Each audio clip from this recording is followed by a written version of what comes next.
Bismillahirrahmanirrahim. Assalamualaikum warahmatullahi wabarakatuh. Waalaikumsalam warahmatullahi wabarakatuh. Ya, saya Bagas Riki Satrio dengan NIM B300190005 dan ditemani teman saya Danimila Kurniawati dengan NIM B300190029. Kami di sini akan memberikan informasi tentang urbanisasi dan pengaruhnya tentang perkembangan kota-kota di Indonesia. Adapun tujuan dari diskusi kami untuk memenuhi tugas mata kuliah ekonomi perencanaan. Oke, untuk mempersingkat waktu, yang pertama, Indonesia telah mengalami proses urbanisasi cepat dengan memiliki perbedaan karakter di setiap wilayahnya. Perbedaan tersebut juga tampak pada jenis dan sebaran-sebaran kota yang tumbuh dan berkembang di wilayahnya. Nah, menurut Danimila, apa nih yang dimaksud dengan urbanisasi? Menurut kutipan yang pernah saya baca, di dalam konteks makro urbanisasi, dipahami sebagai suatu proses beragam dengan melibatkan banyak proses perubahan yang saling berkaitan, termasuk proses pertumbuhan dan perkembangan demografi, ekonomi, teknologi, sosial, politik, budaya, serta lingkungan. Nah, dalam konteks sempit atau yang bisa diketahui masyarakat, urbanisasi adalah suatu proses peningkatan jumlah penduduk perkotaan yang disertai dengan peningkatan konsentrasi penduduk dan aktivitasnya pada kawasan perkotaan, sehingga kedapatan dan identitas kawasan tersebut lebih tinggi daripada kawasan-kawasan lain di sekitarnya. Itu sih yang aku tahu tentang konteks urbanisasi. Terus di sini saya jadi penasaran sejak kapan ya urbanisasi di Indonesia itu terjadi? Apa sejak awal masa kemerdekaan atau sudah ada urbanisasi? Sejak di masa awal kemerdekaan, Indonesia telah mengalami proses urbanisasi dan pertumbuhan penduduk perkotaan yang cepat. Urbanisasi dan pertumbuhan penduduk perkotaan tersebut meningkat terutama sejak tahun 1970-an, ketika Indonesia memiliki program pembangunan nasional secara lebih terstruktur. Nah, Indonesia tercatat baru memiliki 15,5 juta penduduk perkotaan atau sekitar 15,9% dari 97,9 juta penduduk. Total menurut hasil sensus penduduk pada tahun 1961. Penduduk perkotaan Indonesia meningkat lebih dari 5 kali lipat dalam 40 tahun, menjadi 85,2 juta jiwa di akhir abad ke-20, dengan proporsi sekitar 41,9% dari seluruh total penduduk yang ada. Selanjutnya, hasil sensus penduduk terakhir di tahun 2010 memperlihatkan bahwa penduduk perkotaan Indonesia meningkat menjadi 118,32 juta jiwa dengan proporsi yang mencapai 49,8% dari penduduk totalnya. Hasil sensus terakhir ini mengkonfirmasi bahwa Indonesia telah memiliki lebih dari 100 juta jiwa penduduk perkotaan bersama beberapa negara lain seperti ada China, India, Amerika Serikat, Brasil, Jepang, dan Rusia. Menurut Jones dan Mulyana di tahun 2015 menyatakan bahwa proporsi penduduk perkotaan Indonesia mulai melampaui angka 50% untuk pertama kalinya sejak tahun 2012. Sehingga sejak saat itu penduduk Indonesia mulai dapat diklasifikasikan sebagai masyarakat perkotaan. Selanjutnya nih ada survei penduduk antar sensus atau SUPAS itu juga tahun 2015 mengestimasi bahwa penduduk perkotaan Indonesia telah mencapai 135,61 juta jiwa yang mempresentasi sekitar 55,2% penduduk di totalnya. Nih, namun proses urbanisasi terjadi secara tidak merata. Dari hasil SUPAS tadi yang tahun 2015 memperlihatkan bahwa Pulau Jawa yang besar ini merupakan urbanisasinya itu ternyata paling kecil, hanya sekitar 7% dari seluruh daratan Indonesia, menjadi rumah bagi sekitar 145,1 juta penduduk yang mempresentasikan 56,8 penduduk Indonesia. Termasuk di dalamnya ada 90,83 juta penduduk perkotaan yang berarti sekitar 66,97% penduduk perkotaan Indonesia. Menurut data yang aku baca segitu, dari data tadi yang kita udah saya sampaikan, ngomong-ngomong besar juga ya angka urbanisasi di Indonesia. Kamu tahu nggak nih, apa sih penyebab orang-orang itu melakukan urbanisasi? Kalau tahu coba jawab. Ya, secara umum, biasanya orang yang melakukan urbanisasi bertujuan untuk meningkatkan taraf hidupnya. Nah, ada juga faktor penarik dan pendorongnya. Yang pertama, faktor penarik, yang yaitu satu, penduduk desa yang menganggap bahwa di kota memiliki banyak pekerjaan dan mudah mendapatkan penghasilan. Kedua, yaitu kota memiliki fasilitas yang lengkap, terutama pada bidang pendidikan, rekreasi, dan kesehatan. Kemudian, ketiga, kota dianggap memiliki tingkat kebudayaan yang lebih tinggi. Keempat, kota dianggap sebagai tempat untuk menggantungkan keahlian. Yang kelima, kota memiliki tingkat upah yang lebih tinggi. Kemudian faktor pendorongnya, yaitu yang pertama, kemiskinan yang terjadi di desa. Hal ini diakibatkan dari pembagian tanah warisan yang makin menyempit. Kemudian yang kedua, lapangan pekerjaan yang terbatas. Orang desa tidak terkenal memiliki sifat ulet.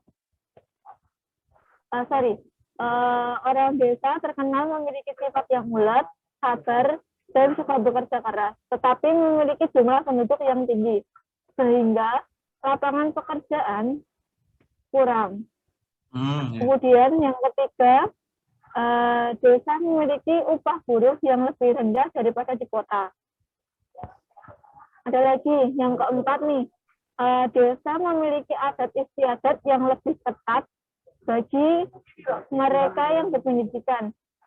Hal ini menghambat kemajuannya terhambat, sehingga memunculkan pemikiran lebih baik mencari pekerjaan di kota. Kemudian, yang kelima, di desa, fasilitas pendidikan yang tersedia sangatlah minim. Hal ini mengakibatkan banyak penduduk desa yang pindah ke kota. Setelah kita tahu faktor yang menyebabkan urbanisasi, aku mau ngasih pertanyaan ke kamu. Apa dampak terjadinya urbanisasi dan apa pengaruh terhadap perkembangan kota di Indonesia? Oke. Ya, tadi kan udah kamu jelasin ya faktor-faktornya yang berkaitan juga tentang konsentrasi penduduk ya. Sekarang aku mau jawab tentang pertanyaan kamu tadi, dampaknya. Gini, jadi ada hubungan positif antara urbanisasi dan konsentrasi penduduk. Ya, hubungan ini akan berpengaruh terhadap kegiatan masyarakat dan akan menyebabkan semakin besarnya area konsentrasi penduduk di daerah perkotaan. Nah, hal itu berdampak pada munculnya permasalahan pada daerah perkotaan, persebaran penduduk yang akhirnya tidak merata antara perdesaan dan perkotaan, menimbulkan kesenjangan sosial yang cukup memprihatinkan.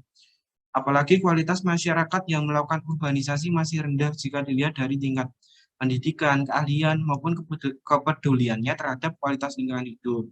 Maka urbanisasi akan berdampak pada permasalahan kependudukan, lingkungan, dan tatanan fisik perkotaan. Permasalahan yang paling utama akibat urbanisasi ini adalah biasanya tataan perkotaan dan daya dukung kota sulit mengikuti proses urbanisasi yang menimbulkan ledakan jumlah penduduk. Jadi jumlah penduduknya akan meledak jadi banyak gitu. Di perkotaan karena lahan kosong sangat sulit ditemui. Banyak ruang terbuka yang beralih fungsi menjadi lapak pedagang kaki lima, tempat parkir, bahkan perumahan warga. Banyak juga itu daerah aliran sungai yang berubah fungsi menjadi pemukiman warga dan kawasan industri ilegal. Dalam jangka panjang, permasalahan lingkungan muncul akibat urbanisasi ini. Lingkungan pemukiman menjadi kumuh dan tidak layak huni, serta tidak sehat karena sering terkena banjir, mungkin kebakaran, asap polusi. Nah, penduduk-penduduk yang tidak memiliki keterampilan serta pendidikan yang cukup justru akan sulit mendapatkan pekerjaan yang pada akhirnya akan bekerja seadanya dan tidak layak sehingga terjadi peningkatan pengangguran, kriminalitas dan masalah sosial di kota besar lain. Oke, lebih jelasnya dampak urbanisasi dikategorikan menjadi dampak positif dulu untuk desa ya, dampak positif urbanisasi bagi desa. Yang pertama gini, bagi desa yang padat penduduknya urbanisasi dapat mengurangi jumlah penduduk di desa tersebut. Yang kedua, meningkatnya kesejahteraan penduduk desa melalui kiriman uang dan hasil pekerjaan dari keluarga yang bekerja secara layak di kota. Yang ketiga, mendorong pembangunan desa karena penduduk telah mengetahui kemajuan di kota. Nah, ini yang keempat, mengurangi jumlah pengangguran di pedesaan. Ya, otomatis ya. Ada dampak juga yang negatif bagi desa. Nah, dampak negatif urbanisasi bagi desa ada tiga. Yang pertama, ada desa kekurangan tenaga kerja untuk mengolah pertanian. Ya, karena sebagian dari besar penduduknya tadi yang pindah ke kota. Yang kedua, perilaku yang tidak sesuai dengan norma setempat akibat contoh dari gaya hidup di perkotaan sering dibawa. Jadi dari mereka yang urbanisasi ke kota pulang kampung itu biasanya dibawa kebiasaannya. Yang ketiga, desa banyak kehilangan penduduk yang memiliki potensi dan berkualitas. Oke, nah ini ada dampak positifnya juga bagi urbanisasi bagi kota. Seperti pertama, kota dapat memenuhi kebutuhan jumlah tenaga kerja. Biasanya kan banyak gitu di kota, lapangan pekerjaan, perusahaan-perusahaan. Nah, yang kedua ada semakin banyak sumber daya manusia yang berpotensi dan kualitas. Nah, ada juga dampak negatif urbanisasi bagi kota ya. Dampak negatifnya yaitu satu, meningkatnya pengangguran di perkotaan. Yang kedua, munculnya tunawisme, tunasosial, dan kubu-kubu liar di kota. Yang ketiga, meningkatnya kemacetan lalu lintas. Yang keempat, meningkatnya kejahatan, perjudian, dan bentuk masalah sosial yang lain lah. Nah, kesimpulannya dari diskusi kita tadi, pertumbuhan dan perkembangan suatu kota itu erat kaitannya dengan kondisi urbanisasi. Seperti yang dijelaskan tadi sebelumnya, bahwa ada beberapa faktor yang mempengaruhi yaitu perbedaan pertumbuhan dan ketidakmerataan fasilitas antara desa dengan kota. Tersedianya sarana dan prasarana yang memadai daerah perkotaan, serta pertumbuhan industri di kota-kota besar yang banyak membuka peluang kerja. Hal tersebut mengundang para imigran. Dari berbagai faktor tadi, tidak bisa dipungkiri bahwa kemajuan kota dan kepadatan penduduk akan saling berpengaruh, di mana di satu sisi memberi dampak positif dan di sisi lain juga memberi dampak negatif. Seperti yang diuraikan di pembahasan, dampak ditimbulkan seperti tadi kemacetan, pemukiman yang semrawut, menurunnya kualitas lingkungan hidup, dan tingginya angka kemiskinan, serta maraknya tindak kejahatan. Namun, dari berbagai dampak yang ditimbulkan tadi, jelas ada solusinya ya, untuk mengatasi mencegah perluasan dampak di berbagai sektor pembangunan perkotaan tersebut. Saya rasa cukup sekian yang saya sampaikan atau saya jawab dari pertanyaan Mbak Mila tadi. Apa Mbak Mila ada pertanyaan lagi? Sudah cukup, Mas. Oh, ya. Jadi tadi kita udah jelaskan dan udah kita tarik kesimpulan. Kita tutup sampai sini ya Mbak Mila. Ya, Mas. Oke, terima kasih. Cukup sekian yang dapat kami sampaikan. Kurang lebihnya mohon maaf.